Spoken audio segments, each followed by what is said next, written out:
Summer nights were perfect for a late-night drive, something I'd always loved. The cool air filtering through the open windows, the steady hum of the tires, and the way everything seemed to slow down made it all feel so peaceful. My girlfriend Natalie was less enthusiastic, but she indulged me. On this particular night, we were winding down a dirt road that cut through the dense woods near her family's farmhouse. It was late, nearly midnight, and the road was empty. We hadn't seen another car for miles. The moon was a pale sliver in the sky, barely visible through the thick canopy of trees that loomed over us. The only light came from the headlights, carving a path ahead. "Why do you always insist on these creepy back roads?" Natalie asked, her voice breaking the silence. She was leaning back in her seat, arms crossed over her chest, her expression half amused, half annoyed. "Because they're peaceful," I replied, glancing at her with a grin. "And it's not creepy. It's just quiet." "It's creepy," she said, but there was a playful tone in her voice, like something out of a horror movie. I laughed, but I couldn't deny there was a certain eeriness to the place. The trees were so thick, the darkness so complete, it felt like we were driving through a tunnel. The road was narrow, barely wide enough for one car, and the underbrush on either side seemed to close in on us, as if the forest were trying to swallow us whole. As we drove, the road twisted and turned, the gravel crunching under the tires. The headlights swept across the trees, casting long shadows that danced and flickered in the corners of my vision. Every now and then I'd catch a glimpse of something. Just a shadow, I told myself, but it was enough to make me grip the steering wheel a little tighter. Natalie shifted in her seat, reaching over to turn down the radio. The music had been playing softly in the background, but now it felt out of place, too cheerful for the oppressive darkness surrounding us. "Let's just get to the cabin," she said, her voice quieter now, as if she didn't want to disturb the stillness. I nodded, focusing on the road ahead.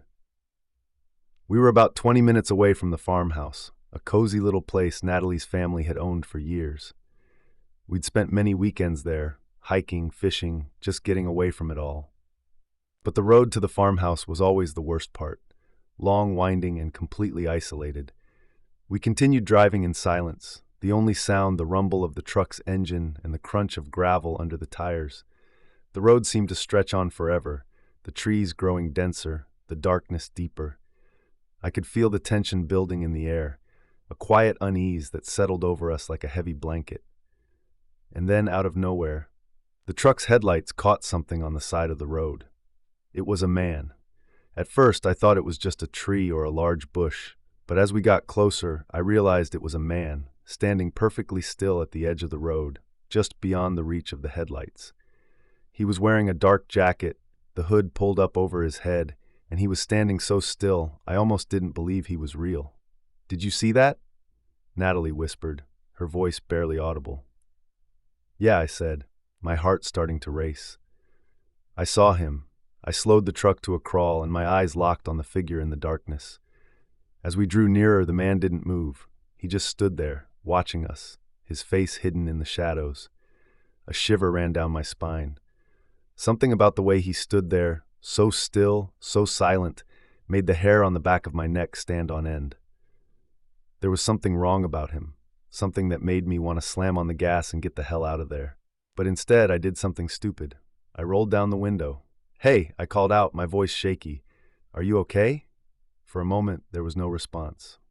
The man just stood there, his back to us, and then slowly, he turned his head towards us. I couldn't see his eyes, but I could feel them on me, cold and empty. "Let's go," Natalie said, her voice trembling. "Please, let's just go." I hesitated for a moment longer, something compelling me to stay, to see what this man wanted.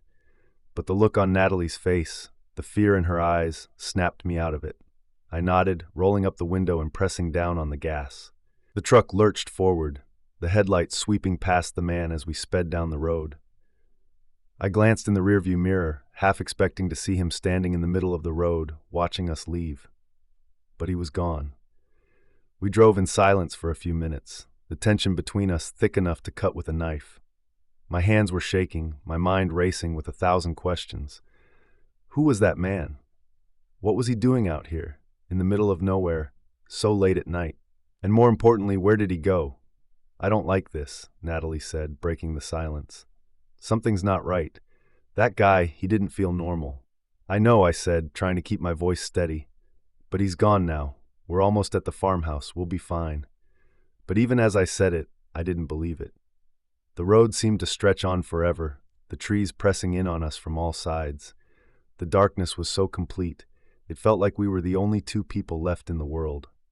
The only light came from the truck's headlights, carving a path through the night. And then, just as I was starting to relax, something caught my eye, a flash of movement in the trees. "Did you see that?" I asked, my voice tight. "See what?" Natalie replied, her eyes wide with fear. "I don't know," I said, my heart pounding in my chest. "Something in the trees. I think it was that guy." Natalie's hand tightened on the armrest. "Are you sure?" "No," I admitted, "but we're not stopping to find out." We drove faster, the truck bouncing over the rough road. The trees blurred past, the darkness growing thicker, more oppressive. I kept my eyes on the road, but I couldn't shake the feeling that we were being followed, that the man was out there somewhere, watching us. Every now and then I'd catch a glimpse of something, a shadow, a flash of movement. But when I looked, there was nothing there. It was like the woods were playing tricks on me, distorting reality, making me see things that weren't there. But deep down, I knew it wasn't just my imagination. There was something out there, something that shouldn't be. "Did you hear that?" Natalie asked suddenly, her voice barely a whisper. I strained my ears, listening. At first, there was nothing but the sound of the engine and the wind rushing past the windows. But then I heard it, a faint rustling, like something moving through the underbrush. My grip tightened on the steering wheel, my heart racing. I glanced at Natalie, and the look on her face told me she heard it too. "Don't stop," she whispered. "Just keep driving." I nodded, pressing down on the gas. But no matter how fast we went, the sound seemed to follow us, growing louder, closer. And then out of nowhere, something darted across the road. I swerved, narrowly missing whatever it was, my heart leaping into my throat. I glanced in the rearview mirror, expecting to see the man standing in the road. But there was nothing, just darkness. "Let's just get to the farmhouse," Natalie said, her voice trembling. "We'll be safe there." I didn't argue. I just kept driving, the truck roaring down the narrow road. The farmhouse wasn't far now, just a few more minutes, and we'd be safe. But the fear gnawed at me, a cold, heavy weight in the pit of my stomach. We pulled into the driveway, the farmhouse's porch light a welcome sight in the darkness. I parked the truck, but neither of us moved. We just sat there, the engine idling, the silence pressing in around us. "Do you think he's still out there?" Natalie asked, her voice barely above a whisper. "I don't know," I admitted, "but we're not going to find out." We hurried inside, locking the door behind us. The house was warm, cozy, but I couldn't shake the feeling that something was wrong, that we weren't alone. We spent the rest of the night huddled together on the couch, listening to the wind howling outside. Every creak, every rustle made my heart race, convinced that the man from the woods was out there, watching, waiting. But morning came, and the sun rose, and the fear slowly ebbed away. We never saw the man again. But the memory of that night stayed with us. And even now, whenever I drive that road, I can't help but glance into the woods, half expecting to see him standing there, watching me. But he's never there. The night was cold. Too cold for the early autumn that had been unusually mild up until then. My breath fogged up the windshield as I drove down that desolate highway, the truck's heater working overtime to keep the chill at bay. I had been driving for hours, my destination a remote cabin nestled in the mountains, a weekend getaway with some friends. The road was winding, stretching out like a dark ribbon through the dense forest, and I hadn't seen another car for miles. There was a certain comfort in the isolation, the sense that I was truly alone out here, away from the noise and bustle of the city. But as the road twisted and turned, that comfort began to wear thin, replaced by a growing sense of unease. It was the kind of road where the darkness seemed to press in from all sides, the headlights barely penetrating the thick veil of night, and that's when the truck started to overheat. At first, it was just a flicker on the dashboard, the temperature gauge creeping up into the red. I frowned, my grip tightening on the steering wheel as I glanced down. The needle was climbing steadily, a small warning that something was wrong. "Great," I muttered, glancing at the dashboard. The truck was old, but it had never given me much trouble before. I figured it was probably just the long drive, the strain of climbing the mountain roads in the cold, but as the temperature gauge continued to rise, I knew I couldn't ignore it any longer. I slowed the truck to a crawl, looking for a place to pull over. The road was narrow, flanked by thick trees on either side. Eventually, I found a small turnout, barely wide enough for the truck, and pulled over. The engine was hissing, steam billowing out from under the hood as I stepped out into the cold night air. The wind cut through my jacket, biting into my skin as I popped the hood and was greeted by a wave of heat. The engine was practically glowing, the metal shimmering with the intensity of the heat trapped beneath it. I grabbed a rag from the back of the truck and carefully twisted the radiator cap, releasing a plume of steam that rose into the night like a ghostly apparition. The smell of antifreeze was sharp in the air, a pungent reminder of the trouble I was in. I waited for the engine to cool, the minutes stretching out in the silence. The woods around me were unnervingly quiet, the only sound the faint rustle of leaves in the wind. I tried to shake off the feeling of unease that had settled in my chest, but it clung to me, gnawing at the edges of my thoughts. After what felt like an eternity, I finally felt it was safe to top off the radiator. I reached for the jug of coolant I kept in the truck bed, but as I did, something caught my eye, a flash of movement in the trees. I froze, the coolant jug halfway to the radiator. My eyes scanned the tree line, but there was nothing there, just shadows and darkness, the trees swaying gently in the wind.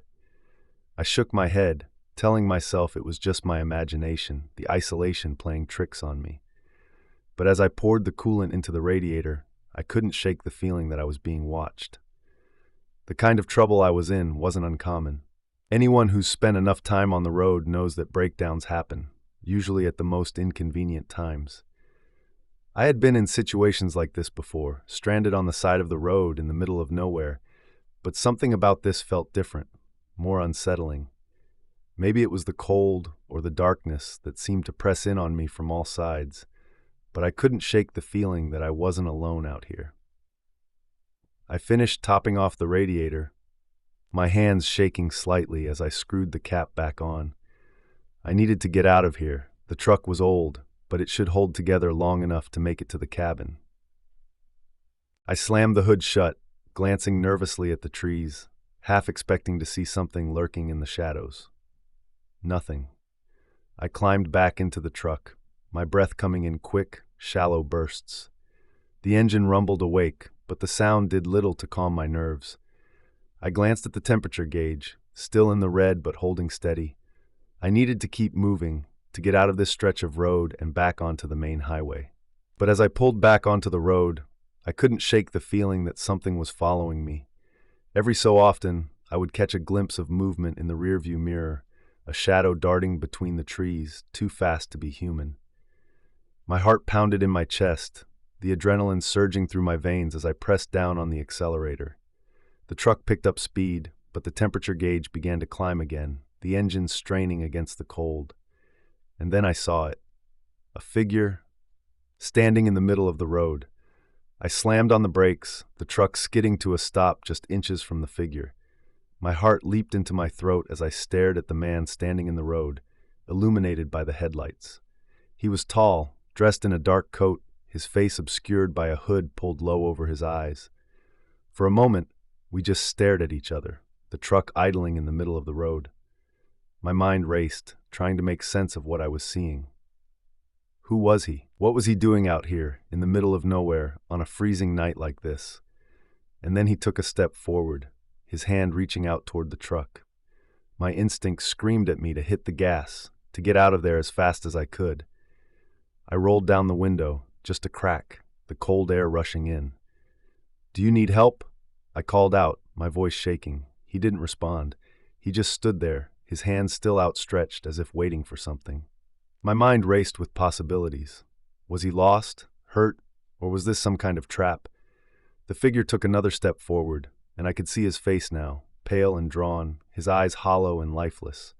Something wasn't right. "I'm sorry," I muttered, rolling the window back up and putting the truck in gear.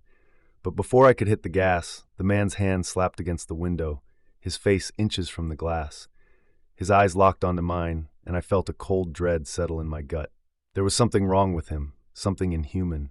"Please," he rasped, his voice barely audible over the roar of the engine. "Help me." The plea sent a shiver down my spine. His voice was weak, desperate, but there was something else in it, something that set off every alarm in my head. I needed to get out of there. Now. I floored the gas pedal, the truck lurching forward, but the man didn't move. His hand scraped across the window, leaving a streak of dirt as the truck sped away. I glanced in the rearview mirror, expecting to see him standing in the road. But he was gone. My heart pounded in my chest as I tore down the road, my eyes flicking between the mirror and the road ahead. The trees blurred past, the headlights cutting through the darkness, but I couldn't shake the feeling that I was being watched. The road twisted and turned, the truck straining to keep up with the steep inclines. The temperature gauge was back in the red, the engine making a terrible rattling sound, but I didn't care. I had to get as far away from that man as I could. But then I saw him again. He was standing at the edge of the road, just beyond the reach of the headlights. I swerved, nearly losing control of the truck as I sped past him, but when I glanced in the mirror, he wasn't there. I slammed on the brakes, the truck skidding to a stop in the middle of the road. My heart was racing, my breath coming in ragged gasps. I was losing it. There was no way he could have gotten there so fast. It didn't make any sense, but when I looked back, he was standing in the road, right behind the truck. Panic surged through me, and I hit the gas, the truck roaring to life. I didn't look back this time. I couldn't. The trees flew past, the road a blur as I raced to put as much distance between me and that man as possible. I drove for what felt like hours, the truck groaning under the strain. The temperature gauge was maxed out, the engine on the verge of overheating, but I couldn't stop. Not until I was sure I was far away from that man. Finally, I saw the lights of a small town up ahead, a welcome sight in the darkness. I pulled into the first gas station I saw, the truck sputtering to a halt as I cut the engine. I sat there for a moment, my hands gripping the steering wheel, my heart still pounding in my chest. I didn't know what had just happened, but I knew one thing. I was never driving that road again, at least not at night. As I stepped out of the truck, I glanced back at the road. The trees loomed over the asphalt, their branches swaying in the wind. For a moment, I thought I saw something, a figure, standing at the edge of the trees watching me. But when I blinked, it was gone. I never found out who or what that man was, but I knew one thing for sure. I wasn't going back to find out. People often say I'm good at judging character and reading others. It's a skill I've developed over the years as a traveling salesman, driving from town to town, meeting strangers from all walks of life. I've had my fair share of strange encounters, but nothing could have prepared me for what happened that night on the highway. It was late, around midnight, and I was on my way back from a business trip in a small town about 3 hours from home. The road was long and empty, stretching out into the dark night, the monotony of the road and the hum of the tires lulling me into a kind of trance. My only company was the occasional flicker of headlights from an oncoming car and the soft murmur of the radio playing some old rock song I barely paid attention to. The night was calm, the sky clear, with a full moon casting a pale glow over the landscape. I was about halfway home when I saw him, a figure standing on the side of the road, his thumb outstretched in that universal gesture of desperation.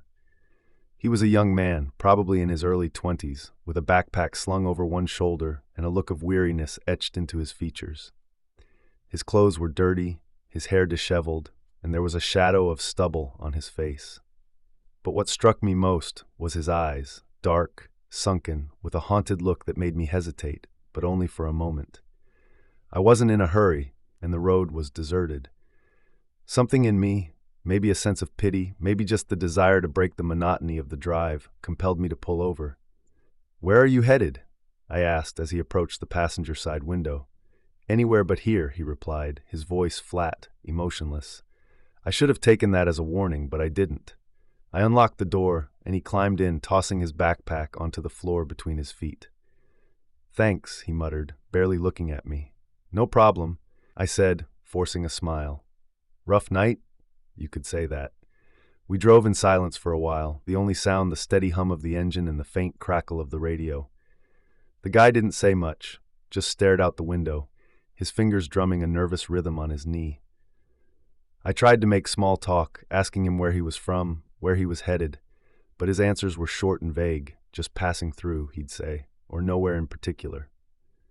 Something about him made me uneasy, but I couldn't put my finger on it. Maybe it was the way he avoided eye contact, or the way he seemed to flinch at every sound, every bump in the road. Or maybe it was the way he kept glancing in the side head mirror, as if expecting to see someone or something following us.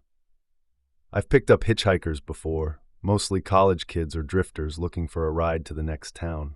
They're usually talkative, grateful for the lift, eager to share their stories. But this guy, he was different. There was a tension about him, a kind of quiet intensity that made the hairs on the back of my neck stand up. I tried to shake it off, telling myself I was just being paranoid. It was late, I was tired, and the guy was probably just having a rough night. But the unease wouldn't go away. It gnawed at me, growing stronger with every mile. And then he started to talk. "It's funny, he said, his voice low, almost a whisper, how things can change so quickly. One minute you're fine, everything's normal, and the next, everything's different, everything's wrong." There was something in his tone that sent a chill down my spine. I glanced at him, trying to read his expression, but he was facing the passenger window. "Yeah," I said, not knowing what else to say. "Life can be unpredictable." He let out a soft, humorless laugh. Unpredictable, that's one way to put it. We lapsed into silence again. The tension in the car was thicker now. I could feel my pulse quickening, my hands tightening on the steering wheel. Something was wrong, very wrong, but I couldn't figure out what. And then he turned to me, his eyes locking onto mine. "You ever wonder what it's like to die?" The question hit me like a punch to the gut. My mind raced, trying to process what he'd just said. I forced a laugh, trying to keep the mood light, but my voice came out shaky, uncertain. "I guess I haven't really thought about it," I said, my mouth dry. He didn't respond right away, just kept staring at me with those dark, hollow eyes. And then, in a voice so quiet I almost didn't hear it, he said, "I have." My heart skipped a beat. I glanced at him, trying to gauge his mood, trying to figure out if he was messing with me or if he was serious, but his expression was unreadable, his face a mask of calm. "I've thought about it a lot," he continued, his voice barely above a whisper, about how it would feel, what it would be like to just let go. The air in the car grew colder, the silence pressing in around us. I could feel my heart pounding in my chest, my palms slick with sweat.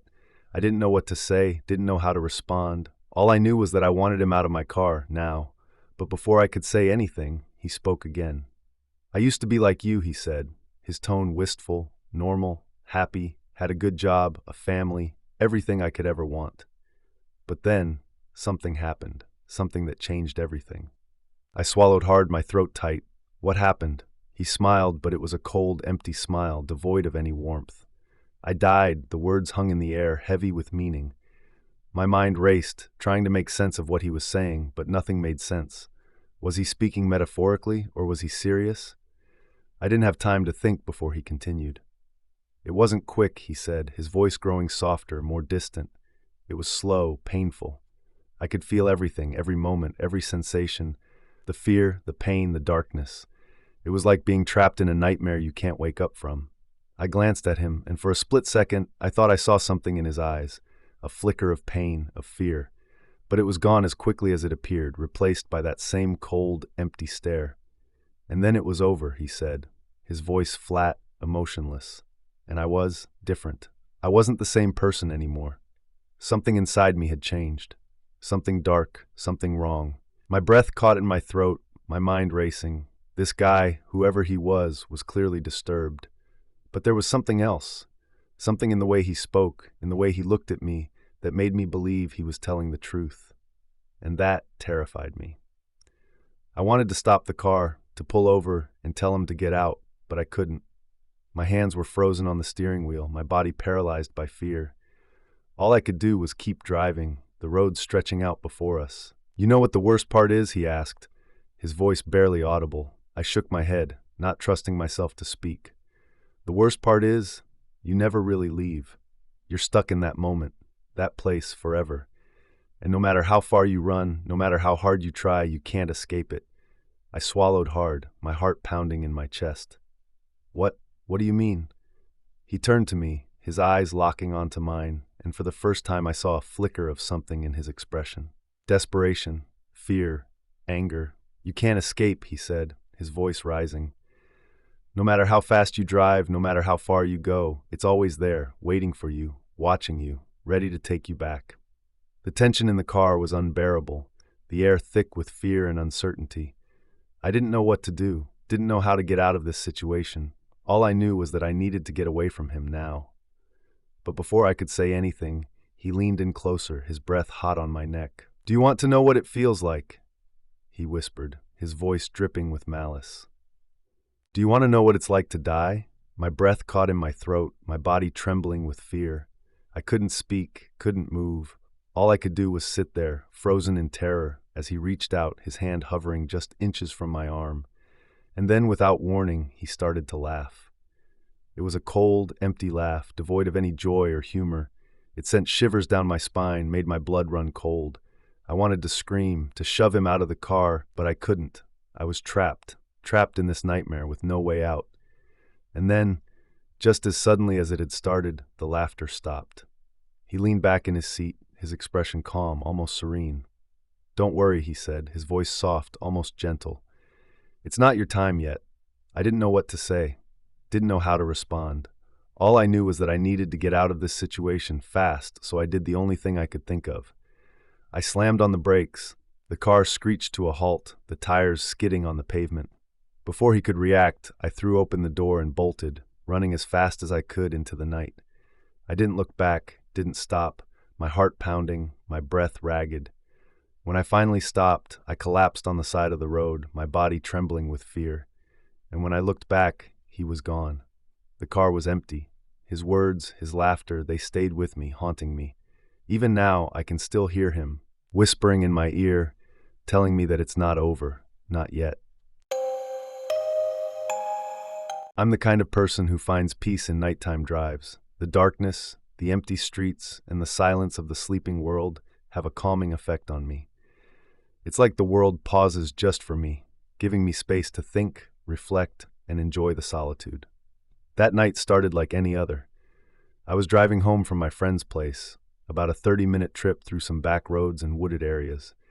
The kind of drive that's peaceful, where you can roll down the windows and let the cool night air in, accompanied only by the hum of the engine and the chirp of crickets. But that night, something was different. Something felt off. The road was unusually quiet, even for that time of night. No headlights in my rearview mirror, no cars coming from the opposite direction, just me, the road, and the trees lining the sides, their branches reaching out like skeletal fingers. The sky was clear, a thin sliver of moon casting a pale light over everything, but it did little to chase away the shadows. As I drove deeper into the woods, the trees seemed to close in, their dark shapes pressing against the sides of the road. I could feel the hairs on the back of my neck standing up, that instinctual warning that something wasn't right. I shook it off, chalking it up to nerves, or maybe just the eerie stillness of the night. But then, I heard it. At first, I thought it was my imagination, just the wind rustling through the leaves, or maybe the creak of an old branch. But then it came again, clearer this time. A scream, high-pitched and desperate, cutting through the silence like a knife. My heart skipped a beat, and I instinctively slowed down, straining to hear. The scream came again, a woman's voice, full of terror and pain. It was coming from the woods, just beyond the trees. I pulled over, my mind racing. Should I investigate? Call the police. Every instinct in me said to get out of there, but another part of me, a stronger, more foolish part, felt compelled to help. What if someone was in trouble? What if she needed help? I grabbed my phone and flashlight, stepping out of the car into the cool night air. The forest was dark, the trees casting long shadows across the ground. I could still hear the scream, faint but unmistakable, coming from somewhere deep within the woods. I hesitated at the edge of the road, my pulse pounding in my ears. Everything in me screamed to get back in the car, to drive away and forget I ever heard anything. But I couldn't just leave, not knowing what was happening out there. So against my better judgment, I stepped into the trees. As I walked deeper into the woods, the scream grew louder. I tried to follow the sound, my flashlight illuminating the darkness ahead, but the beam seemed weak against the inky blackness that surrounded me. The trees were thick, their branches brushing against me like cold fingers, and the ground was uneven, littered with fallen leaves and twigs that crunched underfoot. The farther I went, the more I questioned my decision. I wasn't a hero, just an ordinary guy who liked night drives and quiet moments. What was I doing, wandering into the woods in the middle of the night? But the scream kept pulling me forward, driving me deeper into the forest. And then, suddenly, it stopped. The silence was deafening, the abrupt absence of sound more terrifying than the scream itself.